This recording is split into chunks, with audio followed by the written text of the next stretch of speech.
Board परीक्षा के लिए क्लास 12 बायोलॉजी की पूरी किताब से चुने हुए मोस्ट इंपॉर्टेंट लॉन्ग क्वेश्चन लेकर के आए हैं और जितने भी लॉन्ग क्वेश्चन आपको बताएंगे उनका फुल सॉल्यूशन भी देंगे। फुल सॉल्यूशन यानी सभी लॉन्ग क्वेश्चन का उत्तर भी आपको बताएंगे कि कैसे लिखना है, कितना लिखना है, तो पूरे नंबर मिले। तो इसमें मैंने ऐसे लॉन्ग क्वेश्चन अथवा दीर्घ उत्तरीय प्रश्न अथवा विस्तृत प्रश्न शामिल किए हैं जो बार बार परीक्षा में पूछे जाते हैं, बार बार पूछे जाते हैं और बहुत ही ज्यादा इंपॉर्टेंट हैं, वेरी मोस्ट इंपॉर्टेंट हैं। तो विद सॉल्यूशन या कह लीजिए विद फुल सॉल्यूशन, चलिए आपको एक एक लॉन्ग क्वेश्चन को समझाते हैं और बताते हैं कि कैसे लिखेंगे। तो देखिए, सबसे पहला इंपॉर्टेंट क्वेश्चन है, आवृतबीजी पादपों में चित्र की सहायता से द्विबीजपत्री भ्रूण के विकास का वर्णन कीजिए। इस पहले चैप्टर से ये क्वेश्चन ज्यादा इंपॉर्टेंट है। आवृतबीजी पादपों में चित्र की सहायता से द्विबीजपत्री भ्रूण के विकास का वर्णन। तो डालेंगे उत्तर, मैंने यहां पर इस तरह से डाला है, आपको वहां पर उत्तर संख्या डालना होगा। तो आवृतबीजी पादपों में निषेचन के बाद द्विध्रुवीय केंद्रक विकसित होकर त्रिगुणित भ्रूणपोष बनाता है। जो आवृतबीजी पादप होते हैं, जब निषेचन हो जाता है, फर्टिलाइजेशन हो जाता है, तो उसके बाद द्विध्रुवीय जो केंद्रक होता है, जो द्विगुणित केंद्रक होता है, वो विकसित होकर के त्रिगुणित भ्रूणपोष बनाता है, त्रिगुणित। और युग्मनज विकसित होकर के द्विगुणित भ्रूण बनाता है। जो युग्मनज या जायगोट होता है वो विकसित होकर द्विगुणित भ्रूण बनाता है। फिर अब डालेंगे भ्रूण का विकास। तो द्विबीजपत्री भ्रूण के विकास को निम्नलिखित चरणों में समझा जा सकता है। अलग अलग चरण हेडिंग वाइज आपको बताना है या पॉइंट वाइज आपको बताना है। तो पहला है, युग्मनज आकार में बढ़कर अपने चारों तरफ सेलुलोज की भित्ति का निर्माण करता है। जो युग्मनज होता है, जो जायगोट होता है, ये क्या करता है कि आकार में बढ़ने लगता है और आकार में बढ़ करके अपने चारों तरफ सेलुलोज की भित्ति का निर्माण करता है, अपने चारों ओर सेलुलोज बना लेता है। यह अनुप्रस्थ विभाजन के द्वारा बीजांड द्वार की ओर आधारीय निलंबक कोशिका तथा भ्रूणीय कोशिका बनाता है। अब क्या करता है, अनुप्रस्थ विभाजन के द्वारा जिधर बीजांड द्वार होता है, बीजांड द्वार की ओर आधारीय निलंबक कोशिका तथा भ्रूणीय कोशिका बनाता है। देखिए, आधारीय निलंबक कोशिका और भ्रूणीय कोशिका का निर्माण करता है। और इसके बाद में देखिए, इस तरह से आपको चित्र बनाना होगा और चित्र थोड़ा सा बड़े बड़े बनाएंगे। मैंने यहाँ पर छोटे बनाए हैं, आप कम से कम आधे पेज में जरूर चित्र बनाइए, यहाँ से यहाँ तक इस तरह से चित्र बनाइएगा। तो अब दूसरा पॉइंट है, आधारीय कोशिका विभाजित होकर के 6 से 10 निलंबक बनाती है। ये जो आधारीय कोशिका थी ये विभाजित होने लगी और विभाजित होकर के 6 से 10 निलंबक बनाती है। निलंबक की आधारीय कोशिका फूलकर चूसक कोशिका बनाती है। ये फूल जाती है और चूसक कोशिका का निर्माण करती है। निलंबक की ऊपरी कोशिका हाइपोफाइसिस कहलाती है। जो ऊपरी कोशिका होती है उसे क्या कहा जाता है, हाइपोफाइसिस कहा जाता है। ये अष्टक है और इसके ऊपर की कोशिका हाइपोफाइसिस कहलाती है। इसी से मूलांकुर शीर्ष बनता है। इसी से किसका निर्माण होता है, मूलांकुर शीर्ष का निर्माण होता है। फिर अगला पॉइंट लिखेंगे, भ्रूणीय कोशिका विभाजित होकर 8 कोशिकीय भ्रूण बनाती है। जो भ्रूणीय कोशिका है ये विभाजित हो जाती है और विभाजित होकर के 8 कोशिकीय भ्रूण का निर्माण करती है।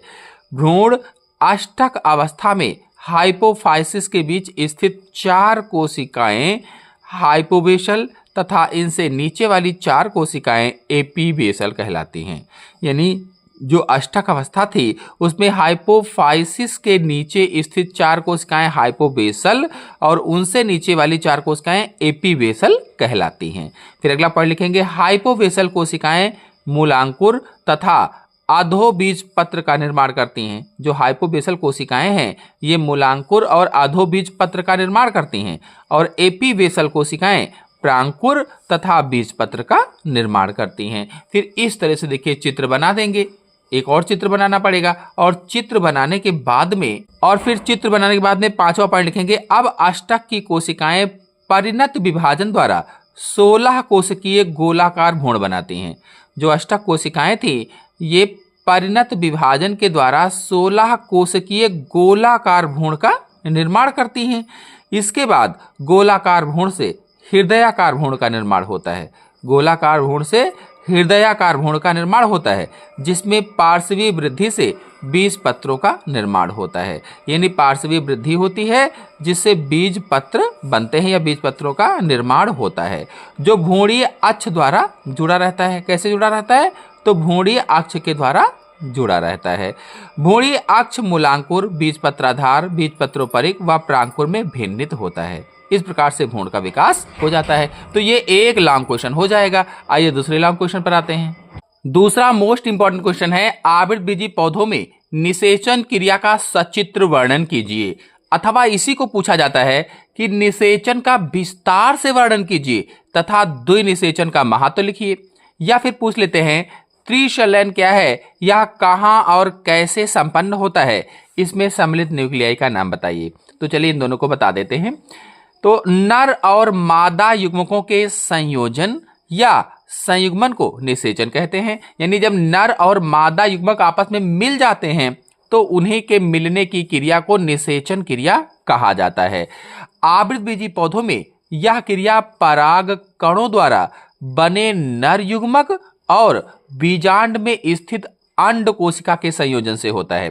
यानी पराग कण में जो नर युग्मक होते हैं, बनते हैं दो पराग नलिका में, उनके द्वारा, और जो भ्रूणकोश होता है, भ्रूणकोश के अंदर जो अंड कोशिका ये होती है, अंड कोशिका के संयोजन से होता है। यानी जब एक पराग कण का जो यानी जब एक नर युग्मक अंड कोशिका से संलयित होता है तो उसे ही क्या कहा जाता है? निषेचन कहा जाता है। और इस तरह से आप चित्र बना देंगे। आप चाहे तो यही बना ले, ये ना बनाए, कोई दोनों में से एक बनाना होगा और भ्रूणकोश का भी बनाकर समझाना होगा, और इनके नाम भी आप लिख देंगे। इसके बाद लिखेंगे, निषेचन की क्रिया कई चरणों में संपन्न होती है। पहला चरण है पराग कण का वर्तिकाग्र पर अंकुरण। यानी पराग कण जब वर्तिकाग्र पर पहुंच गया है, स्टिग्मा पर पहुंच गया है, तो वहां अंकुरित होगा। तो पराग कण वर्तिकाग्र पर पहुंचकर वहां पर उपस्थित शर्करा युक्त तरल पदार्थ को सोख कर फूल जाता है। वहां जो शर्करा युक्त तरल पदार्थ होता है उसको सोख लेता है और सोख कर फूल जाता है। इनका अंतःचोल पराग नलिका के रूप में बाहर निकल आता है। और जो उनका अंतःचोल होता है, देखिए पराग कण पर दो चोल पाए जाते हैं, एक तो बाह्य चोल इस तरह से होता है और दूसरा अंतःचोल होता है। तो कहा इनका अंतःचोल पराग नलिका के रूप में बाहर निकल आता है। ये अंदर वाला इस तरह से बाहर निकल आता है, एक नलिका सदृश संरचना बनाता है जिसे पराग नलिका कहा जाता है या पॉलन ट्यूब कहा जाता है। तो पराग नलिका में एक कायिक या वर्धी केंद्रक होता है, एक यहाँ पर कायिक केंद्रक या वर्धी केंद्रक होता है, या नलिका केंद्रक भी इसे कहा जाता है, और एक जनन केंद्रक यहाँ पर होता है। जनन केंद्रक दो नरयुग्मकों में बढ़ जाता है, और धीरे धीरे करके जैसे जैसे पराग नलिका बढ़ती जाती है, धीरे धीरे क्या होता है कि जो जनन केंद्रक एक था ये दो नर युग्मक में बढ़ जाता है, दो नर युग्मक में। कायिक केंद्रक या नाल केंद्रक बीजांड में पहुंचने के पहले ही विघटित हो जाता है, और जब बीजांड तक पहुंच जाता है तो ये जो कायिक केंद्रक है विघटित हो जाता है, समाप्त हो जाता है, खत्म हो जाता है। फिर अगली हेडिंग डालेंगे, पराग नलिका का बीजांड में प्रवेश। तो अधिकांश आवृतबीजी पादपों में पराग नलिका वर्तिका से होती हुई बीजांड द्वार से बीजांड में प्रवेश करती है। अधिकतर जो आवृतबीजी पादप होते हैं, जो एंजियोस्पर्मिक प्लांट होते हैं, उसमें जो पॉलन ट्यूब होती है वो वर्तिका या स्टाइल से होती हुई बीजांड द्वार से बीजांड में प्रवेश करती है, यानी माइक्रोफाइल से बीजांड में या ओव्यूल में प्रवेश करती है। बीजांड में प्रवेश करने से पहले जनन केंद्रक दो नर युग्मक में बढ़ जाता है, और जब बीजांड में प्रवेश करना होता है तो प्रवेश करने से पहले ही जो जनन केंद्रक था वो दो नर युग्मक में बट जाता है। जब परागनलिका बीजांड से प्रवेश करती है तो उसे अंडद्वारी प्रवेश या पोरोगैमी कहा जाता है। पोरोगैमी क्या है? तो जब पराग नलिका बीजांड में बीजांड द्वार से प्रवेश करती है तो उसे ही अंडद्वारी प्रवेश या पोरोगैमी कहा जाता है, जैसे कैप्सुला में होता है। जब पराग नलिका निभाग से बीजांड में प्रवेश करती है तो उसे निभागीय प्रवेश या चैलाजोगैमी कहा जाता है, और ये कंजुराइना आदि में होता है। और जब पराग नलिका अध्यावरण से बीजांड में प्रवेश करती है तो उसे मध्य प्रवेश या मीसोगैमी कहा जाता है, जैसे कुकरबिटा वगैरह में होता है। कुल मिलाकर कहने का मतलब यह है कि पराग नलिका तीन प्रकार से बीजांड में प्रवेश करती है। एक तो अंडद्वारी प्रवेश जिसे पोरोगैमी कहा, दूसरा पराग नलिका निभागीय प्रवेश जिसे चैलाजोगैमी कहा, और तीसरा आध्यावरणीय प्रवेश जिसे मीसोगैमी कहा। अब अगले स्टेप पर आते हैं। फिर तीसरी हेडिंग डालेंगे पराग नलिका का भ्रूणकोश में प्रवेश। तो बीजांड से पराग नलिका भ्रूणकोश में प्रवेश करती है। बीजांड से होती हुई पराग नलिका जो पॉलन ट्यूब थी वो भ्रूणकोश में प्रवेश करती है। पराग नलिका का अंतिम सिरा अंड उपकरण में एक सहायक कोशिका और एक अंड कोशिका के बीच में से होकर बीजांड में प्रवेश करती है। यानी पराग नलिका का जो अंतिम सिरा है वो अंड उपकरण में से एक सहायक कोशिका और एक अंड कोशिका के बीच से होकर बीजांड में प्रवेश करती है। अब पराग नलिका फटकर दोनों नरयुग्मकों को स्वतंत्र कर देती है। वहीं पराग नलिका फट जाती है और आगे का भाग जब फट जाता है तो दो नरयुग्मक थे वो स्वतंत्र हो जाते हैं। अब स्वतंत्र हो गए तो क्या होगा? संलयन होगा। यानी पराग नलिका से मुक्त दोनों नरयुग्मक भ्रूणकोश में स्वतंत्र हो जाते हैं। जब ये पराग नलिका, देखिए यहाँ पर हम भ्रूणकोश बना लेते हैं जल्दी से, यहां से आ गए तो दोनों नरयुग्मक भ्रूणकोश में स्वतंत्र हो जाते हैं। अब दोनों में से एक नरयुग्मक अंड कोशिका से संयोजन करके द्विगुणित युग्मनज का निर्माण करता है। एक नरयुग्मक क्या करता है? अंड कोशिका से संलयन करता है, संयोजन करता है और द्विगुणित युग्मनज का निर्माण करता है। यह प्रक्रिया निषेचन कहलाती है और इसे ही सत्य निषेचन भी कहा जाता है। दूसरा नरयुग्मक द्वितीयक केंद्रक से संलयित होकर त्रिगुणित प्राथमिक भ्रूण पोष का निर्माण करता है और जो दूसरा वाला नरयुग्मक बचा हुआ था ये द्विगुणित केंद्रक से संलयन करता है और इसे संलयन करके त्रिगुणित प्राथमिक भ्रूण कोष का निर्माण करता है। यह प्रक्रिया त्रिसंलयन या त्रिसमीकरण कहलाती है। क्योंकि तीन केंद्रक आपस में मिल रहे हैं इसलिए इसे त्रिसंलयन या त्रिसमीकरण कहा जाता है। इस प्रकार एक ही भ्रूणकोश के अंदर दो बार निषेचन हुआ है, इसीलिए इस प्रक्रिया को द्विनिषेचन भी कहा जाता है। संयुग्मन के बाद बना युग्मनज भ्रूण का निर्माण करता है। जब संयुग्मन हो जाता है तो जो जायगोट बना था उसके बाद उसी से भ्रूण का निर्माण होता है और त्रिसंलयन के बाद बना प्राथमिक भ्रूणपोष केंद्रक भ्रूणपोष का निर्माण करता है। इस तरह से निषेचन की क्रिया पूरी हो जाएगी और लिखना होगा। अगले इंपॉर्टेंट क्वेश्चन पर आते हैं। फिर देखिए अगला इंपॉर्टेंट क्वेश्चन, नर जनन तंत्र का सचित्र वर्णन कीजिए पूछते हैं। मानव नर जनन तंत्र का सचित्र वर्णन तो कैसे लिखेंगे? सभी जीवों में जनन का गुण पाया जाता है। मानव में नर और मादा जनन तंत्र अलग अलग प्राणियों में होते हैं। नर जननांगों के अंतर्गत निम्नलिखित अंग आते हैं: वृषण, अधिवृषण, शुक्रवाहिनी, शुक्राशय और अंत में डालेंगे सहायक जनन ग्रंथियां। सहायक जनन ग्रंथियां। और इस तरह से एक चित्र भी बनाना होगा तो एक पेज में एक अच्छा सा चित्र भी बना लेंगे। और फिर चित्र बनाने के बाद पहली हेडिंग डालेंगे वृषण। तो पुरुष में एक जोड़ी वृषण उदर गुहा के बाहर शिश्न के पास होते हैं। जो पुरुष होता है इसमें एक जोड़ी वृषण यानी दो वृषण पाए जाते हैं। कहाँ होते हैं? तो उदर गुहा के बाहर शिश्न या पेनिस के पास होते हैं, जो एक थैलीनुमा रचना में बंद रहते हैं। कैसी रचना में? थैलीनुमा संरचना में बंद रहते हैं। इस थैलीनुमा रचना को वृषण कोश या अंडकोश कहा जाता है। जो थैलीनुमा रचना होती है उसे क्या कहते हैं? वृषण कोश या अंडकोश कहते हैं, जिसके अंदर वृषण सुरक्षित रहते हैं। प्रत्येक वृषण लगभग 4 से 5 सेंटीमीटर लंबा होता है। अगर एक वृषण की बात की जाए तो लंबाई कितनी होगी? लगभग में 4 से 5 सेंटीमीटर लंबा, 2.5 सेंटीमीटर चौड़ा और 3 सेंटीमीटर मोटा होता है। प्रत्येक वृषण के अंदर ढीले संयोजी ऊतक की बनी अनेक अत्यंत महीन तथा कुंडलित शुक्र जन नलिकाएं होती हैं। हर एक वृषण के अंदर, हर एक टेस्टिस के अंदर ढीले संयोजी ऊतक की बनी अनेक अत्यंत महीन, बहुत ही पतली सी कुंडलित शुक्र जन नलिकाएं होती हैं। वृषण में शुक्राणु बनते हैं और इसी से नर जनन हार्मोन भी स्रावित होता है। फिर डालेंगे आदिवृषण या एपिडिडाइमिस। तो एपिडिडाइमिस लगभग 6 सेंटीमीटर लंबी, पतली, अत्यधिक कुंडलित नलिका होती है। जो आदिवृषण होता है लगभग में 6 सेंटीमीटर लंबी होती है, पतली, अत्यधिक कुंडलित नलिका होती है। यह वृषण के अगले, पिछले तथा भीतरी भाग को ढके रहती है। यानी जो वृषण होता है, जो टेस्टिस होता है, उसके अगले भाग से चिपकी रहती है, पिछले भाग से चिपकी रहती है और भीतरी भाग से चिपकी रहती है।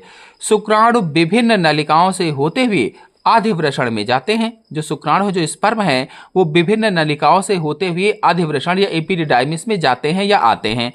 आद्य वृषण में शुक्राणुओं का परिपक्वन होता है, यानी जो आद्य वृषण है यहीं पर शुक्राणु मैच्योर होते हैं, स्पर्म मैच्योर होते हैं, अर्थात ये गतिशील होकर अंडाणु का निषेचन करने योग्य हो जाते हैं।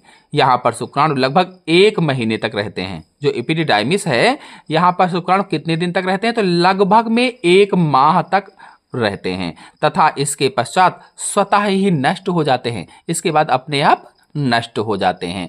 और फिर इसके बाद हेडिंग डालेंगे शुक्रवाहिनियां।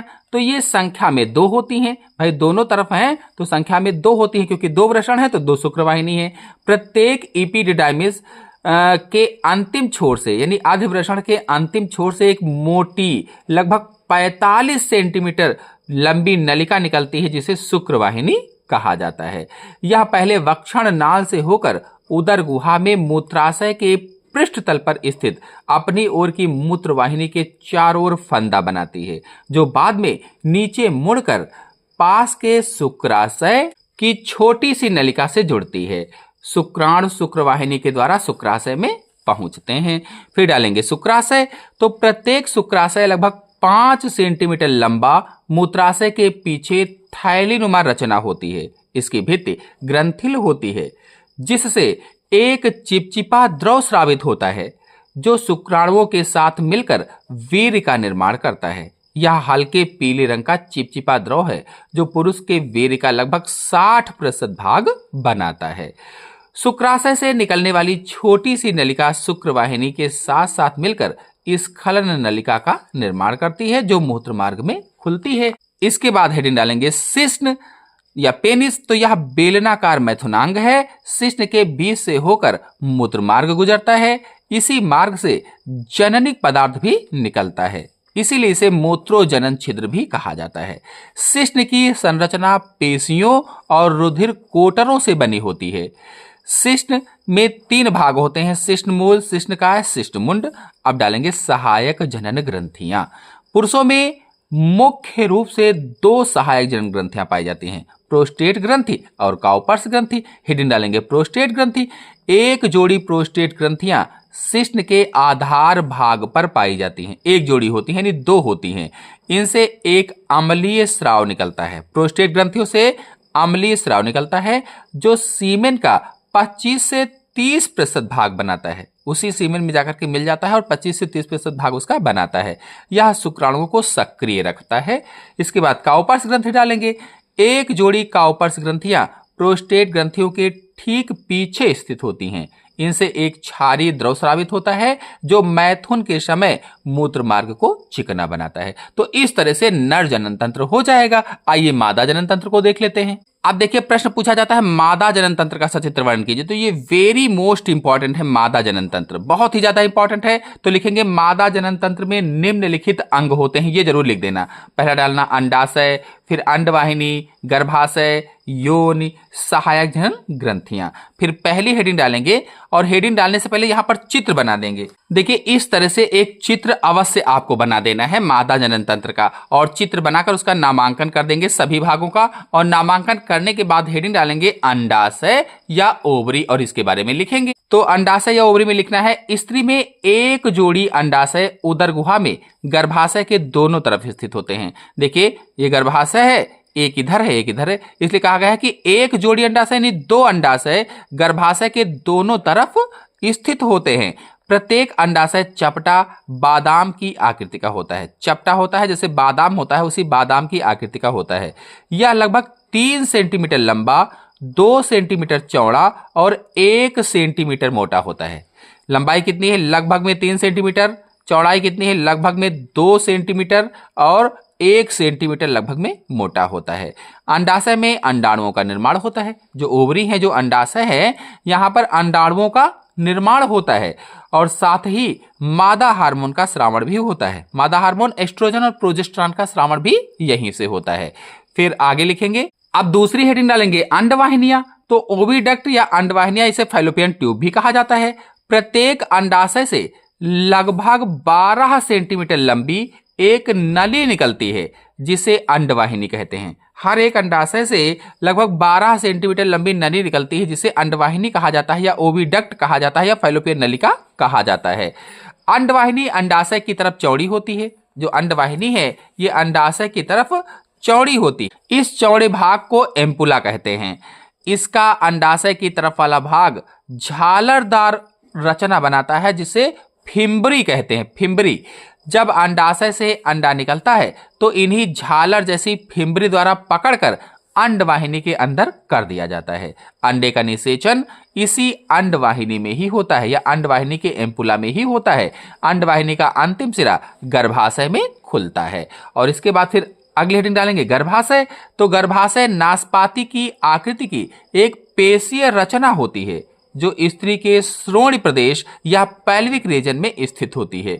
यह लगभग 7.5 सेंटीमीटर लंबा, 5 सेंटीमीटर चौड़ा तथा 3 सेंटीमीटर मोटा होता है। जो गर्भाशय है इसका ऊपरी सिरा चौड़ा होता है और निचला सिरा संकरा होता है। संकरे सिरे को सर्विक्स या ग्रीवा कहा जाता है। ग्रीवा का सिरा योनि में खुलता है। गर्भाशय में निषेचित अंडे का वर्धन होता है और यहाँ पर भ्रूण तथा भ्रूण से शिशु का निर्माण होता है। फिर अगली हेडिंग डालेंगे योनि। तो यह स्त्री का मैथुन कक्ष है। यह पेशी युक्त भित्ति वाली 7.5 सेंटीमीटर से 10 सेंटीमीटर लंबी थैलीनुमा रचना होती है। यह एक छिद्र द्वारा बाहर खुलती है। योनि की दीवार में लैक्टोबैसिलाई नामक जीवाणु होते हैं। जो योनि है या वैजिना है इसकी दीवार में लैक्टोबैसिलाई नामक जीवाणु या बैक्टीरिया पाए जाते हैं। यही से नर अपने शिश्न द्वारा शुक्राणुओं को स्त्री की योनि में पहुंचाता है। रजोधर्म स्राव भी इसी द्वारा बाहर निकलता है। प्रसव के समय शिशु इसी के द्वारा बाहर आता है। फिर डालेंगे सहायक जनन ग्रंथियां।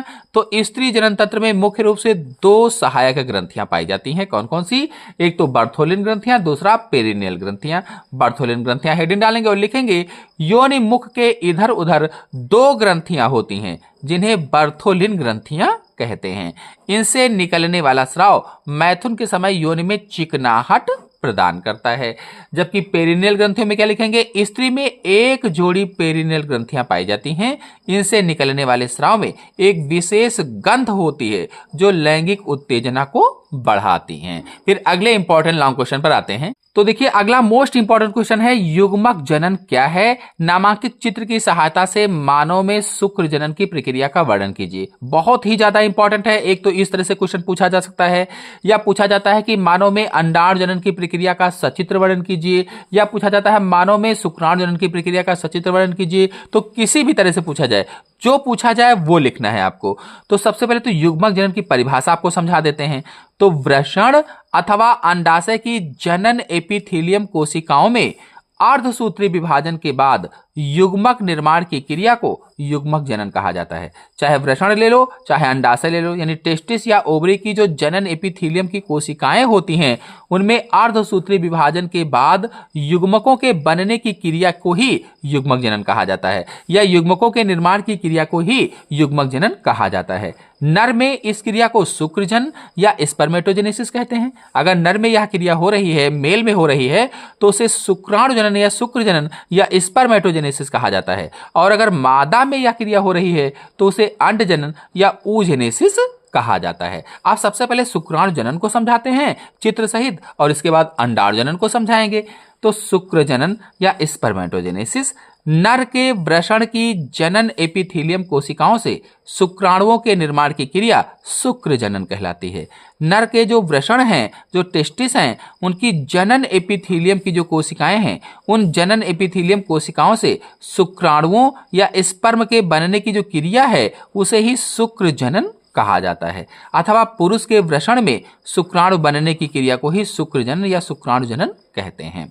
तो शुक्राणु जनन की प्रक्रिया 2 चरणों में मुख्य रूप से पूरी होती है। कौन कौन से 2 चरण हैं? एक तो स्पर्मेटिड का निर्माण, दूसरा शुक्र कायांतरण। तो सबसे पहले स्पर्मेटिड के निर्माण को हेडिंग डालेंगे, इसके बाद शुक्र कायांतरण को समझाएंगे। तो चलिए देखते हैं। तो देखिए स्पर्मेटिड का निर्माण, इस पूरी प्रक्रिया को 3 प्रावस्थाओं में बांटा गया है। 3 प्रावस्थाएं, गुणन प्रावस्था, वृद्धि प्रावस्था और परिपक्वन प्रावस्था। तो सबसे पहले हेडिंग डालेंगे गुणन प्रावस्था या मल्टीप्लिकेशन फेज। तो जनन एपिथेलियम की जिन कोशिकाओं से शुक्राणु बनते हैं उनका आकार और केंद्रक जनन एपिथेलियम की अन्य कोशिकाओं की अपेक्षा बड़ा होता है। देखिए, जिन कोशिकाओं से शुक्राणु का निर्माण होता है वे आकार में बड़ी हो जाती हैं, उनका केंद्रक भी बड़ा हो जाता है अन्य कोशिकाओं की अपेक्षा। इस तरह से चित्र भी आपको बनाना होगा। ये कोशिकाएं समसूत्री विभाजन द्वारा बार बार विभाजित होकर शुक्राणु जनक कोशिकाएं बनाती हैं या स्पर्मेटोगोनिया बनाती हैं। यानी यही कोशिकाएं समसूत्री विभाजन के द्वारा बार बार विभाजित होती हैं और बार बार विभाजित होकर के शुक्राणु जनक कोशिकाएं या स्पर्मेटोगोनिया का निर्माण करती हैं। ये क्या है? स्पर्मेटोगोनिया है। ये कोशिकाएं द्विगुणित होती हैं। कैसी हैं? 2n हैं, द्विगुणित हैं। फिर डालेंगे वृद्धि प्रावस्था या ग्रोथ फेज। अब शुक्राणु जन पोषक पदार्थ एकत्रित करके आकार में काफी बड़े हो जाते हैं। वृद्धि प्रावस्था देखिए यहां से शुरू हुई है, तो इसने क्या किया कि पोषक पदार्थ एकत्रित कर लिया है और पोषक पदार्थ एकत्रित करके काफी बड़े हो जाते हैं। तब इन कोशिकाओं को प्राथमिक स्पर्मेटोसाइट कहते हैं। जब ये बड़ी बड़ी हो गई हैं तब इन्हें क्या कहा? प्राथमिक स्पर्मेटोसाइट कहा है या प्राथमिक शुक्र कोशिका कहा है। ये भी द्विगुणित होती हैं और ये भी क्या है? द्विगुणित हैं या 2n हैं। और इसके बाद डालेंगे परिपक्वन प्रावस्था। तो इसमें क्या है? मैच्योरेशन फेज में प्राथमिक स्पर्मेटोसाइट से अर्धसूत्री विभाजन द्वारा द्वितीयक स्पर्मेटोसाइट बनती हैं। फिर द्वितीयक अर्धसूत्री विभाजन होता है जिससे स्पर्मेटिड बनते हैं। यानी प्राथमिक स्पर्मेटोसाइट से द्वितीयक स्पर्मेटोसाइट बने हैं, द्वितीयक शुक्र कोशिकाएं बनी हैं, सेकेंडरी स्पर्मेटोसाइट का निर्माण हुआ है और इसके बाद इन्हीं से स्पर्मेटिड का निर्माण हो गया है। देखिए इस तरह से चित्र बनाएंगे। फिर डालेंगे शुक्र कायांतरण। तो स्पर्मेटिड से शुक्राणु बनने की क्रिया शुक्र कायांतरण कहलाती है। जो ये स्पर्मेटिड कोशिकाएं हैं, इन स्पर्मेटिड कोशिकाओं से शुक्राणुओं के बनने की क्रिया ही शुक्र कायांतरण कहलाती है। इस क्रिया में सेंट्रियोल से फ्लैजिलम का विकास होता है। जो सेंट्रियोल कोशिका में था उससे फ्लैजिलम का विकास होता है। गाल्जी काय से एक्रोसोम बनता है। गाल्जी काय से यहाँ पर एक्रोसोम का निर्माण होता है। माइटोकांड्रिया मध्य खंड में आ जाते हैं। जो माइटोकांड्रिया हैं वो स्पर्म के मध्य खंड में उपस्थित हो जाते हैं। तो इस तरह से ये शुक्रजनन हो जाएगा या स्पर्मेटोजेनेसिस हो जाएगी। चलिए अंडजनन को समझा देते हैं। आप देखिए यहां पर डालेंगे अंडजनन या oogenesis। तो मादा के अंडाशय की जनन एपिथेलियम कोशिकाओं से अंडाणुओं के निर्माण की क्रिया को अंडजनन कहते हैं। मादा के अंडाशय की जो जनन एपिथेलियम की कोशिकाएं होती हैं उन कोशिकाओं से अंडाणुओं के निर्माण की क्रिया को अंडजनन कहते हैं। अंडजनन की पूर्ण प्रक्रिया या पूरी प्रक्रिया को 3 प्रावस्थाओं में बांटा गया है। कौन कौन सी प्रावस्थाएं हैं इसमें? बिल्कुल वैसे हैं, गुणन प्रावस्था, वृद्धि प्रावस्था और परिपक्वन प्रावस्था। तो पहली हेडिंग डालेंगे गुणन प्रावस्था या मल्टीप्लिकेशन फेज। तो अंडाशय की जनन कोशिकाएं समसूत्री विभाजन द्वारा विभाजित होकर संख्या में बढ़ती हैं। जो अंडाशय की जनन कोशिकाएं हैं ये समसूत्री विभाजन द्वारा विभाजित होकर के संख्या बढ़ाती हैं। इस प्रकार बनी कोशिकाओं को oogonia या अंड कोशिकाएं कहते हैं। इस प्रकार से जो कोशिकाएं बनती हैं इन्हें क्या कहते हैं? प्राथमिक जनन कोशिका oogonia कहा जाता है। फिर डालेंगे वृद्धि प्रावस्था या ग्रोथ फेज। तो oogonia या अंड कोशिकाएं पोषक पदार्थ एकत्रित करके आकार में बढ़ती हैं।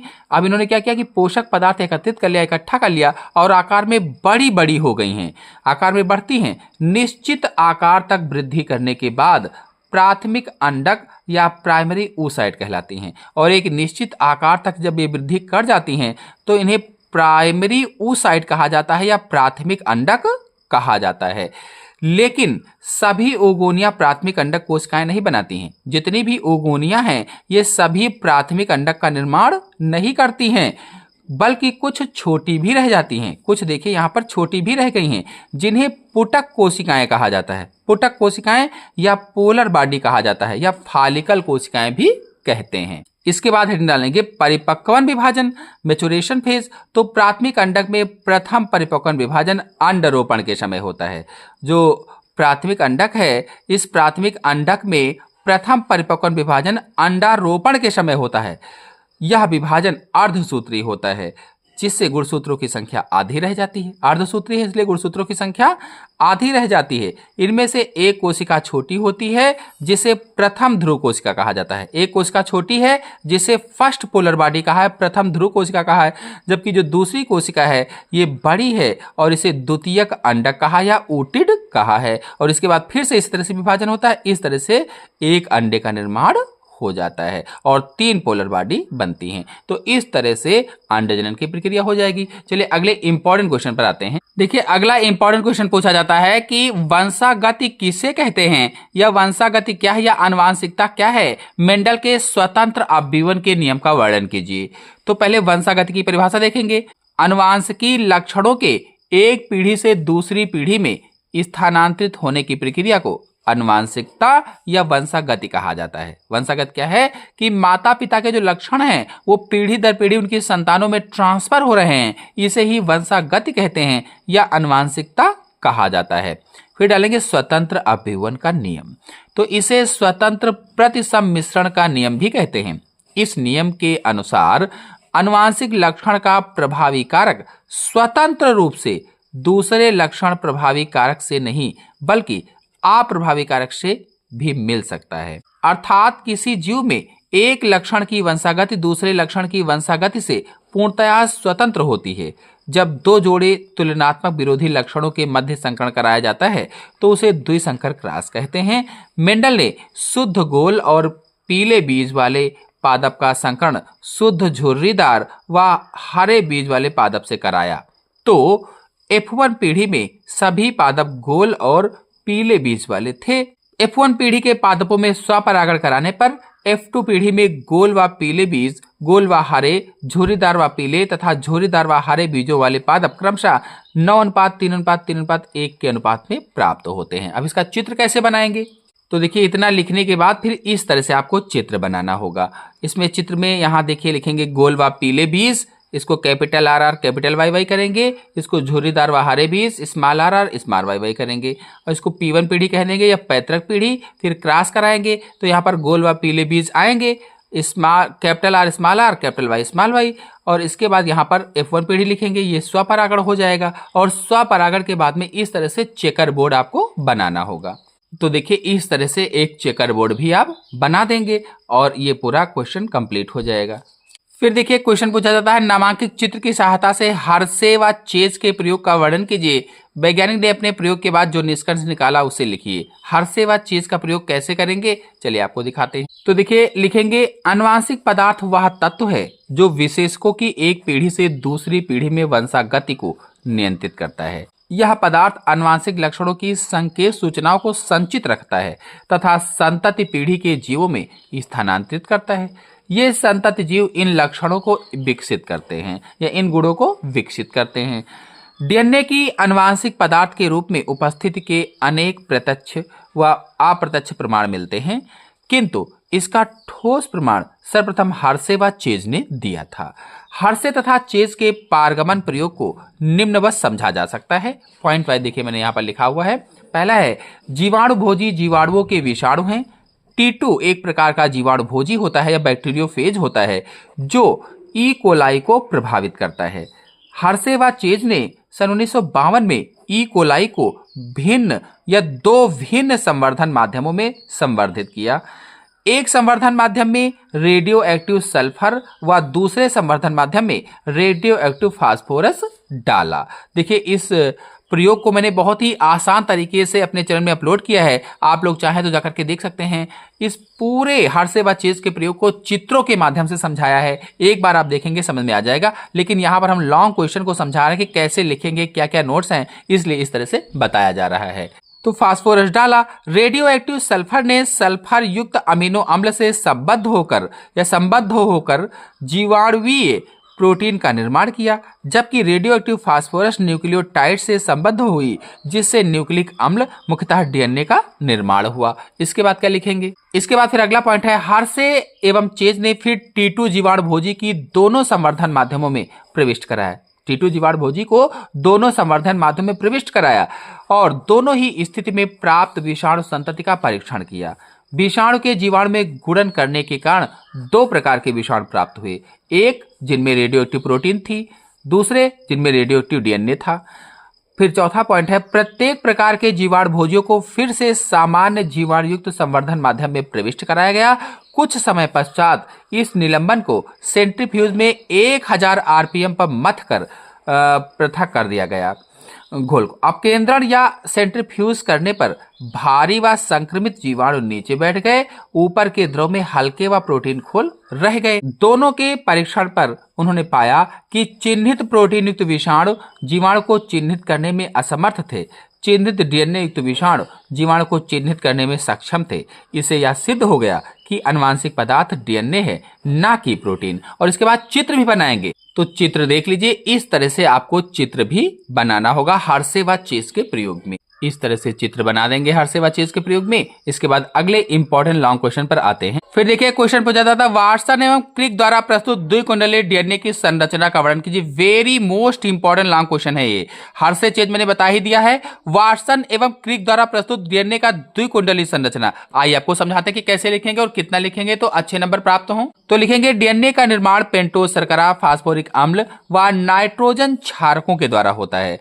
नाइट्रोजन क्षारक दो प्रकार के होते हैं, पिरिमिडिन्स और प्यूरिन्स। पिरिमिडिन्स के अंतर्गत साइटोसिन और थाइमिन आते हैं, जबकि प्यूरिन्स के अंतर्गत एडेनिन और ग्वानिन आते हैं। डीएनए के निर्माण में भाग लेने वाली शर्करा डीऑक्सीराइबोज प्रकार की होती है। शर्करा तथा फास्फेट अणु न्यूक्लिक अम्ल का निर्माण करते हैं, जबकि क्षारक उनके पार्श्व भाग से जुड़े होते हैं। इसके दोहरे कुंडलाकार मॉडल को सर्वप्रथम सन 1953 में वाटसन एवं क्रिक ने प्रस्तावित किया था। तो देखिए, डीएनए की द्विकुंडलिनी संरचना को इन पॉइंट्स में समझेंगे और चित्र भी आपको इस तरह से बनाना होगा। तो देखिए, पहला पॉइंट है, दोहरे कुंडलन में डीएनए की दोनों पॉलीन्यूक्लियोटाइड श्रृंखलाएं एक दूसरे के प्रति समांतर होती हैं। यानी जो ये पॉलीन्यूक्लियोटाइड चेन ये है एक, दूसरी ये है, तो ये एक दूसरे के प्रति समानांतर होती हैं। और पॉलीन्यूक्लियोटाइड के निर्माण में न्यूक्लियोटाइड्स एक दूसरे से शर्करा फास्फेट संलग्नता द्वारा जुड़े रहते हैं। यानी एक दूसरे से कैसे जुड़े होते हैं, तो शर्करा फास्फेट के द्वारा जुड़े होते हैं।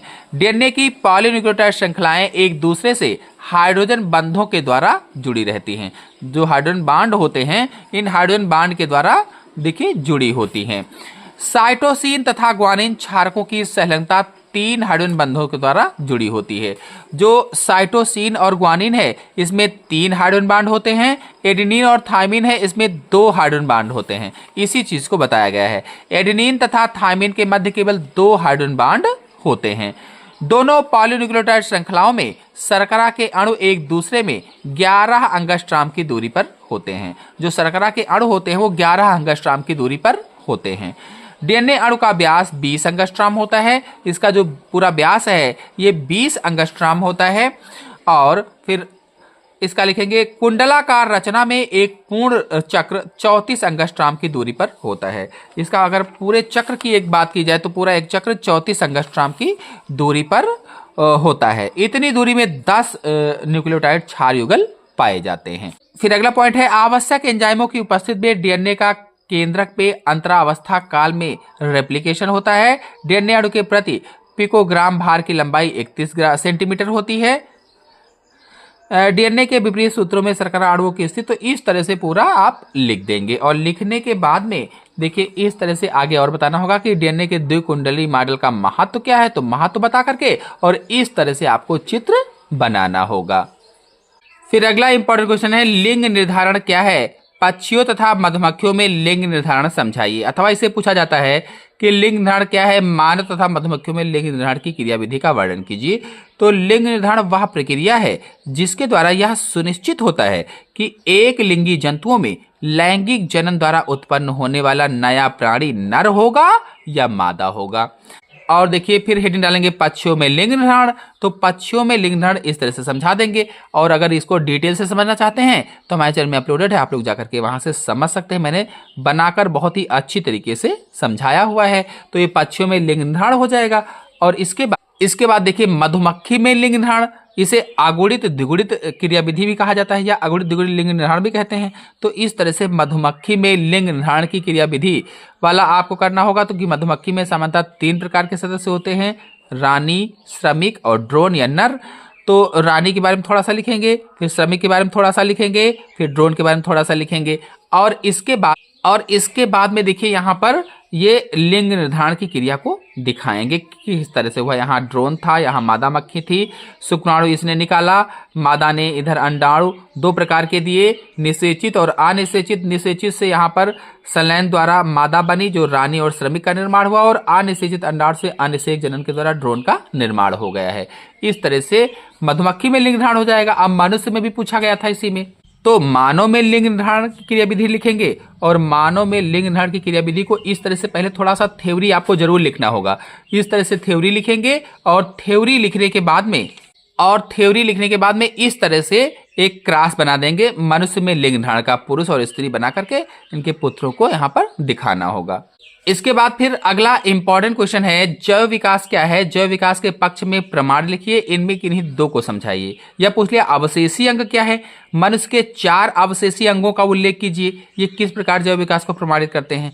या पूछ लेते हैं समजात तथा समवृत्त अंगों पर संक्षिप्त वर्णन कीजिए। या पूछते हैं कि जैव विकास के पक्ष में शारीरिक तुलनात्मक रचना वाले से प्राप्त प्रमाण। तो ये बहुत ही ज्यादा इंपॉर्टेंट है, समजात एवं समवृत्त या मनुष्य के अवशेषी अंग। चलिए इसको बताते हैं। तो देखिए उत्तर कैसे लिखेंगे। उत्तर लिखेंगे, निम्न स्तर के सरल जीवों से क्रमिक परिवर्तन द्वारा आधुनिक जटिल जीवों की उत्पत्ति को जैव विकास कहा जाता है। यह धीमी गति से होने वाला क्रमिक परिवर्तन है। जैव विकास की पुष्टि निम्नलिखित प्रमाणों से होती है। तो पहला है अवशेषी अंगों से प्रमाण। अवशेषी अंगों से प्रमाण इस तरह से बता देंगे कि क्या क्या अवशेषी अंगों से प्रमाण मिले हैं। तो जीवधारियों के शरीर में अनेक अवशेष पाए जाते हैं। पूर्वज जातियों में ये अंग क्रियाशील तथा उपयोगी थे।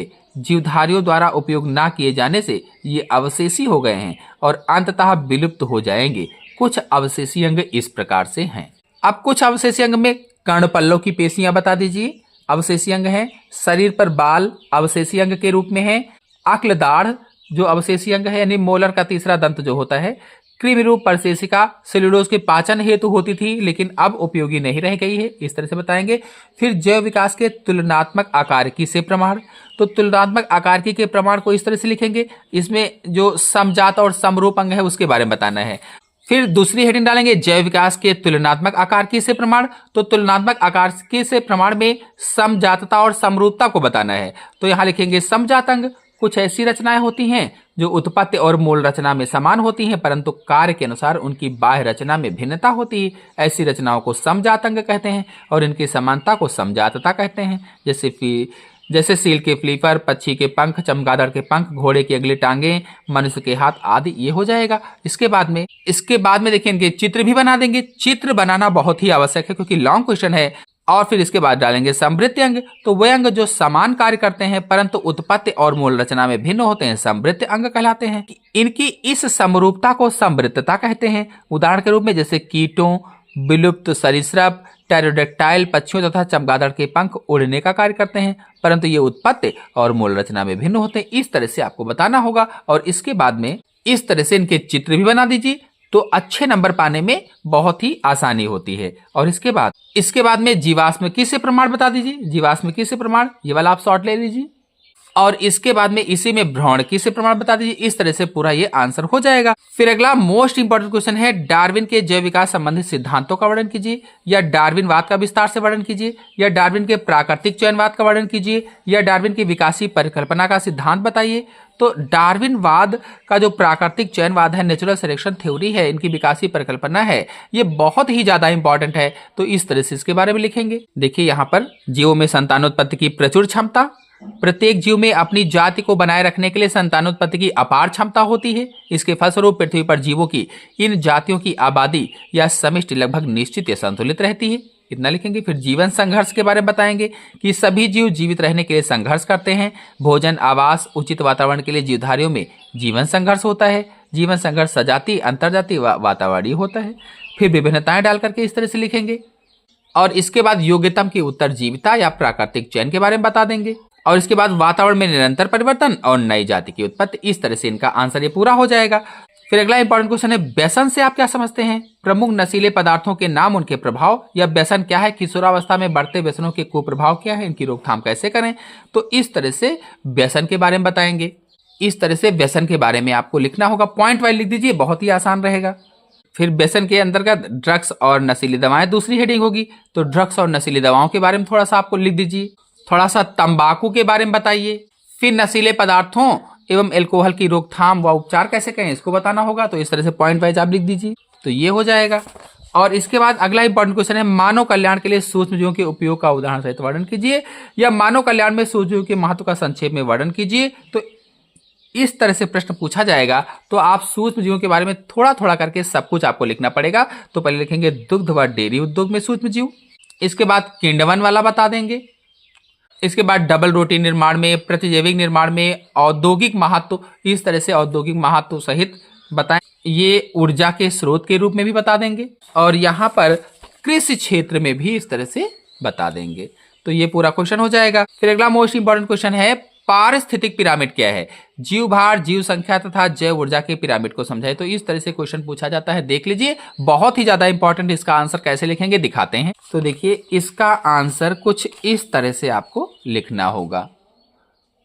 शॉर्ट आप ले लीजिए, इसी तरह से आप बनाइएगा, लिखिएगा। चित्र भी आपको दिखाते हैं। ये देखिए, इस तरह से पिरामिड भी आप बना देना। और इसके बाद संख्या का पिरामिड हेडिंग डालेंगे, संख्या के पिरामिड में लिखेंगे।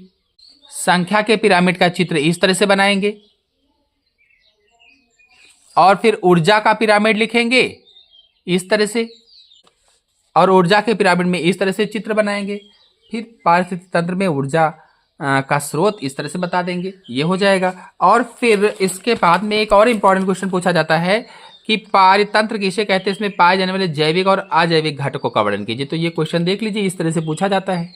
और इसका आंसर कुछ हम लोग लिखेंगे इस तरह से, इसका आंसर हम लोग इस तरह से लिख देंगे, जैविक और अजैविक घटक के रूप में। बचा हुआ शेष भाग यहां से, और इसके बाद ये चित्र बना देंगे इस तरह से।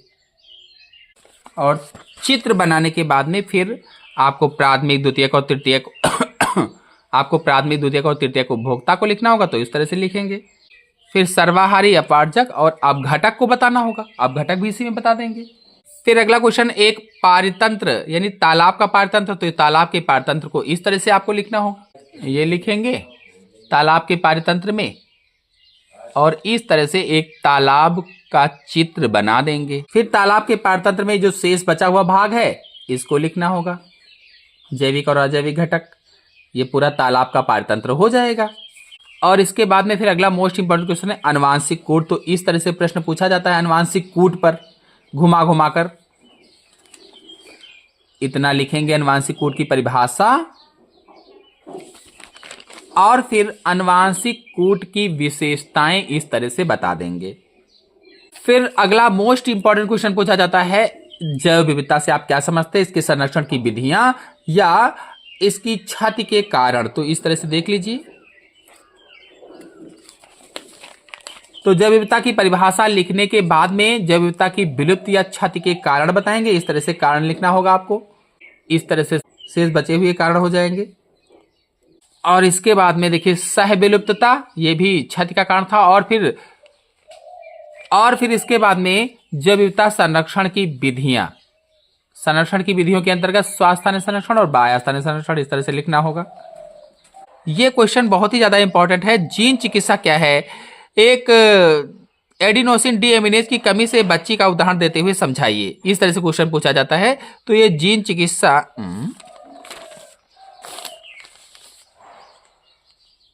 फिर ये क्वेश्चन बहुत ही ज्यादा इंपॉर्टेंट है। जीन चिकित्सा क्या है, एडिनोसिन डीएमिनेज की कमी यानी एडीए की कमी का उदाहरण देते हुए इसका सचित्र वर्णन कीजिए। तो इस तरह से इसका लिखना होगा जीन चिकित्सा। अगर इसको समझना चाहते हैं, समझकर याद करना चाहते हैं, तो मैंने इसको बहुत ही अच्छी तरीके से अपने वीडियो में समझाया हुआ है। एक लॉन्ग क्वेश्चन को जाकर के हमारे चैनल से देखिए। यहां पर मैं सारे लॉन्ग क्वेश्चन बता रहा हूं, तो इतना समय नहीं है कि आपको समझाया जाए। तो इसका शॉर्ट ले लीजिए।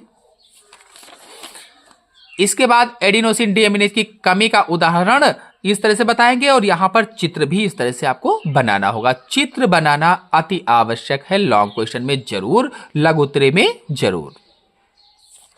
और इसके बाद ये शेष बचा हुआ भाग है यानी ये सीआईडी वाला, उसी जीन चिकित्सा का। तो इसका शॉर्ट ले लीजिए। और इसके बाद मोस्ट इंपॉर्टेंट क्वेश्चन है पुनर्योगज डीएनए क्या है, इस तकनीक की मदद से इंसुलिन का उत्पादन हम कैसे कर सकते हैं। कई तरीके से घुमा घुमा कर प्रश्न पूछा जाता है, देख लीजिए किस किस तरीके से पूछा जाता है, इसका आंसर कैसे लिखेंगे।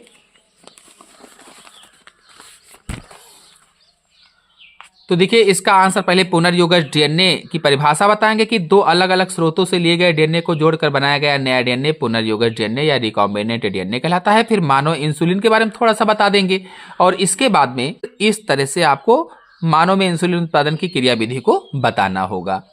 तो ये एक लॉन्ग क्वेश्चन हो जाएगा, बहुत ही ज्यादा इंपॉर्टेंट है। फिर देखिए पारजीनी जंतु किसे कहते हैं, इनकी क्या उपयोगिता होती है। तो पारजीनी जंतु किसे कहते हैं, इसकी क्या उपयोगिता है, ये यहां से शॉर्ट ले लीजिए। और ये पारजीनी जंतुओं का शेष बचा हुआ भाग और इनकी उपयोगिता का शॉर्ट ले लीजिए। इस तरह से क्वेश्चन हो जाएगा। और इसके बाद में हार्डी वीनबर्ग का नियम, हार्डी वीनबर्ग का नियम मैंने बहुत ही अच्छी तरीके से समझाया अपने चैनल में, आप लोग जाकर के देख सकते हैं इसे। हार्डी वीनबर्ग का नियम यहां तक शॉर्ट ले लीजिए। और इसके बाद में शेष बचा हुआ भाग ये हो जाएगा हार्डी वीनबर्ग के नियम का, बहुत ही ज्यादा इंपॉर्टेंट है। आवृतबीजी पुष्प की संरचना का सचित्र वर्णन कीजिए। तो आप हेडिंग डालना आवृतबीजी पुष्प की संरचना और लिखना पुष्प में निम्नलिखित भाग होते हैं, बाह्य दलपुंज, दलपुंज, पुमंग और जायांग, यानी कैलेक्स, करोला, एंड्रोसियम और जायम और गायनोशियम। फिर एक बड़ा सा चित्र बनाना, ये थोड़ा सा छोटा हो गया है, थोड़ा सा बड़ा सा चित्र बनाना और उसका नामांकन इस तरफ करना, इधर बढ़िया से अच्छे से एक तरफ ही नामांकन करना। और नामांकन करने के बाद लिखेंगे और इसके बाद लिखना, पहली हेडिंग डालना बाह्य दलपुंज, यह पुष्प का प्रथम चक्र होता है। जो बाह्य दलपुंज है यह पुष्प का कैसा चक्र है, प्रथम चक्र होता है। यह बाहर की तरफ होता है, सबसे बाहर की ओर। यह हरे रंग का होता है, बाहर की तरफ भी होता है और हरे रंग का होता है। यह पुष्प की कलिका अवस्था में रक्षा करता है, यानी जब पुष्प कलिका अवस्था में होता है, बंद होता है, तो बाह्य दलपुंज उनकी रक्षा भी करता है। और थोड़ा सा इसमें आप बता सकते हैं कि ये हरा होता है और हरे होने के कारण प्रकाश संश्लेषण की क्रिया द्वारा भोजन का निर्माण भी करता है। फिर यहां डालेंगे दलपुंज, तो यह पुष्प का दूसरा चक्र है। जो दलपुंज है ये क्या है, पुष्प का दूसरा चक्र होता है। यह रंगीन होता है, परागण के लिए कीटों को आकर्षित करता है। इसका कार्य क्या है, परागण के लिए कीटों को आकर्षित करना। और इसके बाद में डालना पुमंग, यह पुष्प का नर जनन अंग होता है, मेल रिप्रोडक्टिव ऑर्गन होता है। यह पुष्प का तीसरा प्रमुख चक्र है, मुख्य चक्र होता है। और इसकी एक इकाई को क्या लिखेंगे, इसकी एक इकाई को पुंकेसर कहते हैं, जिसमें 3 भाग होते हैं, परागकोश, पुतंतु और योजी। परागकोश के अंदर परागकण रहते हैं और योजी दोनों परागपालियों को जोड़ने का कार्य करता है। पुतंतु डंठल या व्रंत होता है। फिर डालेंगे जायांग, यह पुष्प का चौथा और अंतिम चक्र होता है। यह पुष्प का मादा जननांग होता है। यह एक प्रारूपिक जायांग में मुख्य रूप से 3 भाग होते हैं, अंडाशय, वर्तिका, वर्तिकाग्र। निचला फूला हुआ भाग अंडाशय कहलाता है, जिसमें बीजांड भरे होते हैं। अंडाशय के ऊपर एक पतली नलिका होती है जिसे वर्तिका कहते हैं। वर्तिका के ऊपर वर्तिकाग्र होता है जो गोल और चिपचिपा होता है। यही परागकण को साधने का कार्य करता है।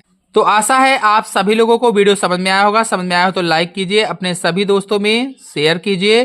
चैनल पहली बार, चैनल को सब्सक्राइब भी कर लीजिए। धन्यवाद।